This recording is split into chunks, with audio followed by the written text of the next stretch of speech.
Hey, just wanted to shoot you that video about Skyslope real quick. So what I'm going to do is I have a transaction open and I'm just going to pretend like I'm going to divide out the stuff. Once you create the transaction and everything, you'll see the different things here on the screen. So this one's already pending, and I think it is on. Oh, actually, I take that one back. That one's already it's on the listing side. So let me just upload the documents like you would if it were on the market. Okay, there's a lot of stuff I still need to add to this one because we sold it prior to publication. It's this one on Fountain Way. Okay, so I'm going to go to that transaction. This is where you're going to input all the information about the clients and everything. I think I've already done all that stuff. But what you're going to do is you're going to go to the documents.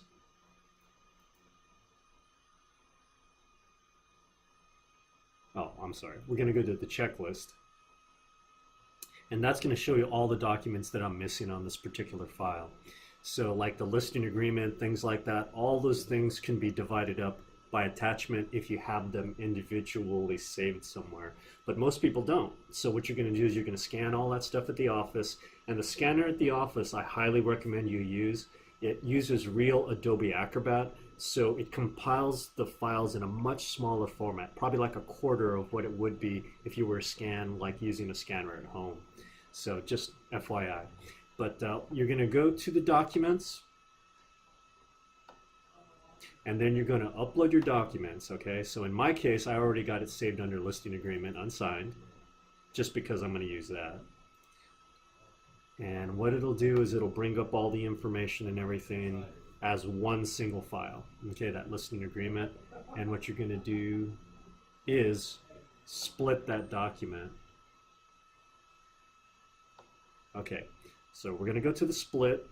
And what it's going to do is it's going to show you this little preview pane on the side. Okay, and what you're going to do is you're going to match up the page number with the document that you need. Okay, so this one is the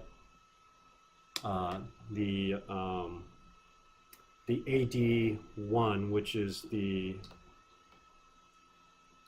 agency disclosure. So it'll show you which ones are required, and I am the listing agent, so you want to make sure that that's correct, and then you want to match up the page. There's 2 pages on that document, so you want to make it line up with that.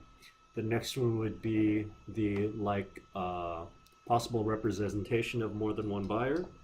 So you want to put in the first couple letters of that, and it'll pop up the possibility, and then name that one. That one's only 1 page, so you put 3 out of 3. This next one is the wire fraud. So you want to make sure you have that on there. That one's only 1 page, so you leave that page the same. And the next one is a residential listing agreement. So,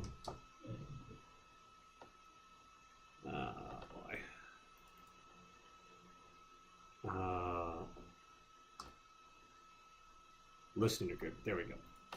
Okay, so that one is going to be 5, 6, 7, 8, 9.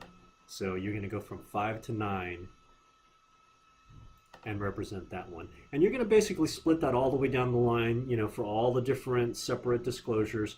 I even have the, the office ones in there. So a lot of those you just name and save them separately. So let's say, just for the sake of time and everything, everything else is under miscellaneous. Okay, you're not going to do that, but you could. Okay, actually, if I put that on there, it's going to put it all under one test. Okay, so let's say the rest of it from 10 all the way to the last document I have is 27. Okay, and I'm just going to put that under test. Once you're done, you're going to split and assign. So the ones that all have the names and everything on there are going to go directly to the spot that they represent. Okay, so I'm going to split, reassign, and it's going to tell you that out of the 5 documents it had, 4 of them were attached to the checklist and 1 was not. Okay, so you would have to manually add that to the other one. So we're going to go back to the checklist, and then you'll see that the ones in yellow are now in review. Marshall will go over those documents and everything and confirm them. The red ones are ones that still haven't been put in there. And as soon as Marshall has reviewed your files and everything, they'll go into a green, they'll go into the green, okay, which means that those documents are okay. And that's basically what you're going to be doing on the Skyslope thing as far as uploading your documents and everything to it. So if you have any questions about that, let me know.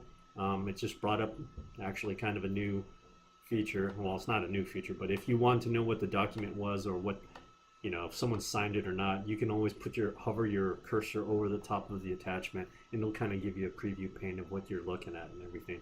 If you want to know if somebody signed or didn't sign, you can kind of look on that document and see what's what. So, okay, that's it pretty much in a nutshell. If you have any questions about that, let me know.